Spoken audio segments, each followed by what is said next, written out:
Olá, voltei. Agora com uma outra camiseta. Desta feita para que se protejam os ursos. Ok? Os ursos das florestas, tá? Então, hoje estou numa pegada de proteção animal. Muito bem. Voltando então às causas suspensivas, que acredito que é o que interessa para vocês, né? Mas acho que também isso, né? Essa juventude, eles se preocupam muito com essa questão do planeta e é bacana essa preocupação que vocês têm. Para que servem então as causas suspensivas? Qual é o seu espírito, não é? Qual é a sua finalidade? Qual é o seu desiderato, né? Sua finalidade vamos dizer assim, lato sensu seria, ou sua finalidade seria a proteção patrimonial, não é? De determinadas pessoas ou a proteção da perfiliação da prole, né? Então, os tipos de causas suspensivas nós vamos encontrar no artigo 1523 do Código Civil. Então, vocês abram o artigo 1523, que eu acho legal quando vocês estão fazendo essa análise comigo aqui.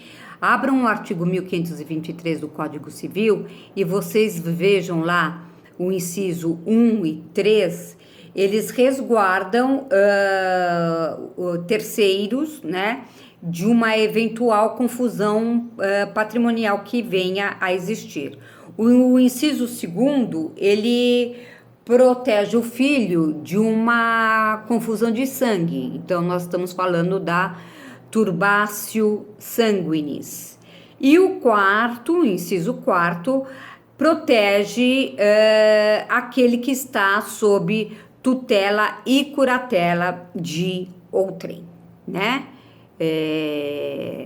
De modo que sempre nós estamos diante de uma situação de proteção dessas pessoas que, se o casamento viesse a ser realizado em outro regime que não o da separação total de bens, poderia haver uma confusão patrimonial ou um problema com relação à perfiliação. Nós já vamos falar um pouco mais com detalhes a respeito de cada um desses incisos, tá bom? Mas uma outra questão que me parece de grande importância é verificar quem são as pessoas que podem opor as causas suspensivas. Lembrando que, quando nós falamos dos impedimentos, nós verificamos que quaisquer pessoas, interessadas ou não, podem opor os impedimentos. Por quê? Porque os impedimentos nos revelam questões de ordem pública, não é? Então, nós tínhamos o Ministério Público podendo se ocupar destes impedimentos, nós tínhamos qualquer pessoa do povo podendo se ocupar destes impedimentos também, né? Vejam que os impedimentos, e aí foi uma questão recorrente, né? E eu novamente vou dizer para vocês, em razão da importância disso, os impedimentos, eles podem ser opostos até o momento em que se celebra o casamento. Se, eventualmente, o casamento foi celebrado com a existência deste impedimento, porque não houve oposição, ou porque passou-se desapercebido, ou porque houve uma putatividade, não importa por qual motivo, mas fato é que se realizou um casamento na presença de um impedimento, aí nós vamos olhar o problema da validade e detectar se estamos diante de um casamento nulo, não é? Em razão da presença deste impedimento, né? Ou se nós podemos estar na presença de um casamento anulável. Então, enquanto você opõe um impedimento, o casamento não se realiza. Mas, se não houve a oposição deste impedimento e por acaso o casamento acaba se realizando, nós estaremos diante de uma estrutura viciada. E se estrutura viciada sofrerá com os reveses de uma possibilidade de nulidade ou de anulação. Entendem? E aí, nós sabemos que o impedimento pode ser oposto por qualquer pessoa, diferentemente da oposição de causas suspensivas, né? Como essas causas, não é? Como nós vimos, elas estão distanciadas do interesse público, né? Elas não podem ser suscitadas de ofício, né? Nem pelo oficial de registro e nem pelo magistrado, né? Então, o artigo 1524 restringiu a algumas pessoas especificamente a arguição dessas causas suspensivas. São essas pessoas aquelas interessadas em arguir as causas suspensivas, né? Quem são elas? São os parentes em linha reta de um dos nubentes, sejam então os consanguíneos ou mesmo os parentes por afinidade, os colaterais em segundo grau, sejam os consanguíneos ou por afinidade, né? E, lembrando, se o oficial de registro não pode arguí-las, se o magistrado também não pode fazê-lo de ofício, o Ministério Público também não poderá fazê-lo, né? Agora, é importante uma reflexão à altura. Veja, o artigo 1524 coloca um rol de pessoas que poderiam arguir as causas suspensivas. Mas, de qualquer sorte, vislumbra-se que determinadas pessoas, apesar de não estarem ali no rol e de não terem um interesse direto na causa, têm legitimidade, me parece, para arguí-la e sustento que este interesse se dá em face da potencialidade de serem atingidas obliquamente, né?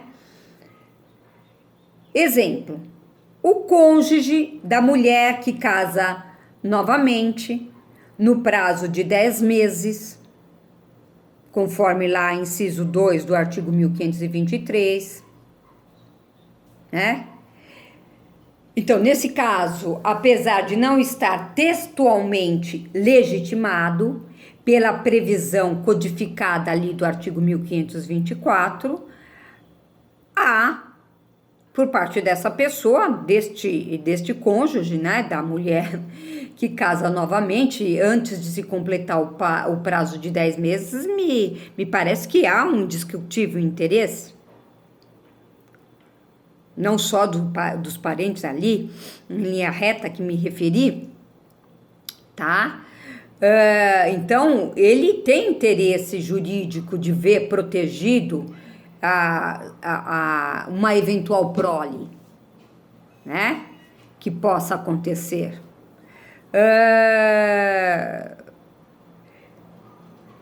Se a gente ficar só preso ao artigo 1524, me parece que essa interpretação literal, nós vamos chegar a uma situação de que nós vamos acabar negando, né, a oposição de uma causa suspensiva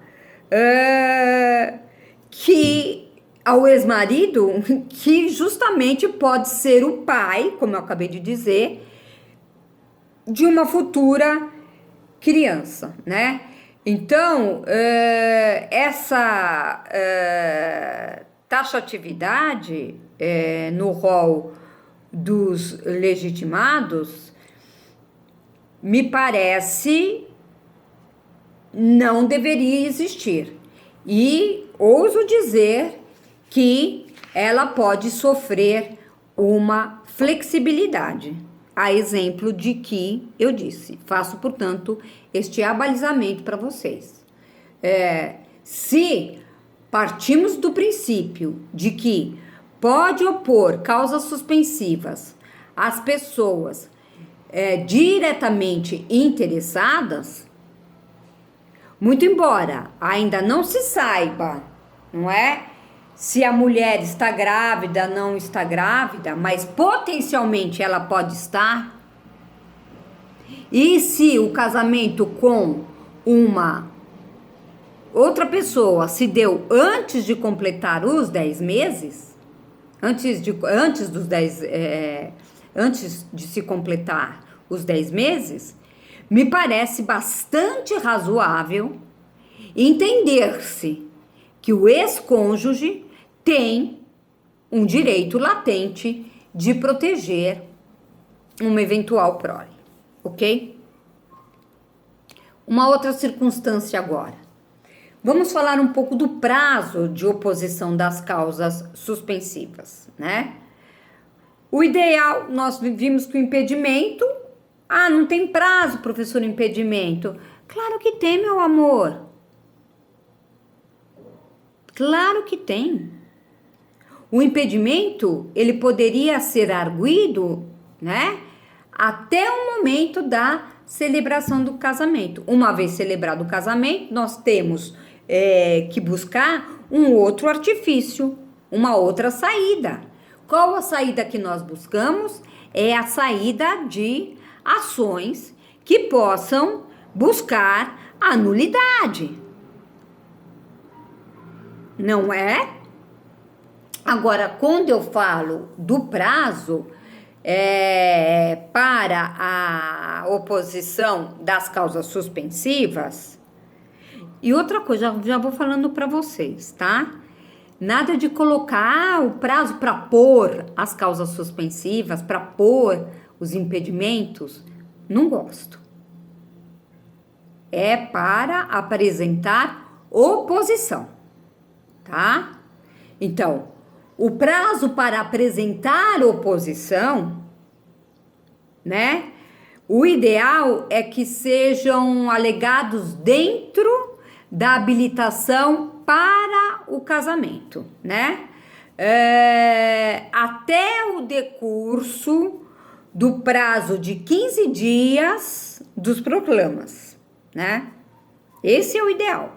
Podem, contudo, ser suscitadas em momento posterior ao casamento, mas aí nós temos que sair desse campo administrativo e teremos que fazê-lo através de ação autônoma, né?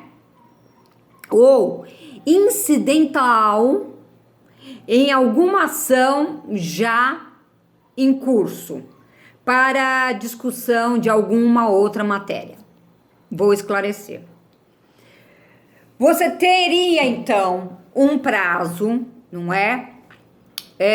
administrativo, dentro do prazo de habilitação do casamento, até o decurso do prazo da publicação dos proclamas, ok? Naqueles 15 dias, até o final desses 15 dias. Não foram opostas, portanto, nenhuma oposição às causas, à existência de causas suspensivas. Muito bem. Qual outra alternativa?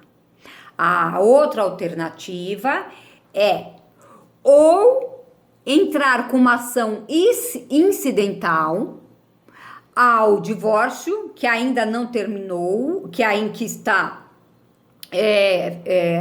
que se realizou, mas não houve partilha de bens, que se realizou entre a pessoa que vai casar, mas não houve partilha de bens, ok? Um exemplo, portanto, aí você coloca essa ação incidental com relação à causa suspensiva, fala, olha, a Maria vai casar com José, só que aqui tem um divórcio que a Maria fez com o Pedro, e os bens que a Maria tem com Pedro ainda não foram partilhados. Portanto, esse casamento que Maria vai fazer com José tem que ser feito com o regime da separação total de bens. Eu quero que seja observado isso. E essa ação vai ter como base, né, essa ação de divórcio em que ainda não houve a partilha. Mas também pode acontecer de ser uma ação incidental ao inventário. Não é? Em que, muito embora viúva, a Maria, que vai se casar com o José, ainda não terminou o inventário do Pedro falecido. Então, coloca-se lá uma incidental referente à causa suspensiva. Entenderam? Se nós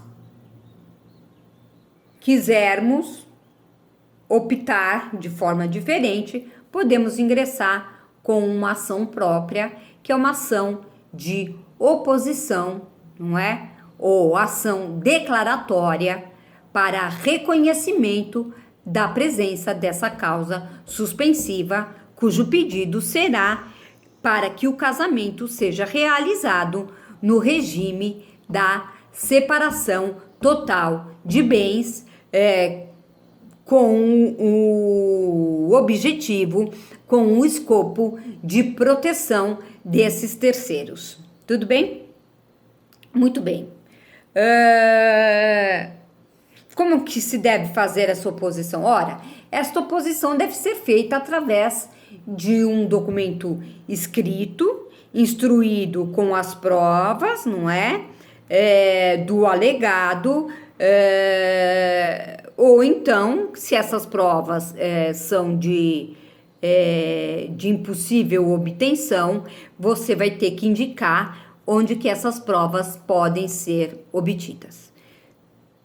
Me distraí e já temos 20 minutos de aula. Vai ficar pesado. Vai ficar pesado. Vai ficar pesado, vai ficar pesado. Então, eu vou parar e já volto. Mas eu vou voltar com a mesma camiseta, tá? Aí acho que, né? Tudo que é demais cansa. Já volto.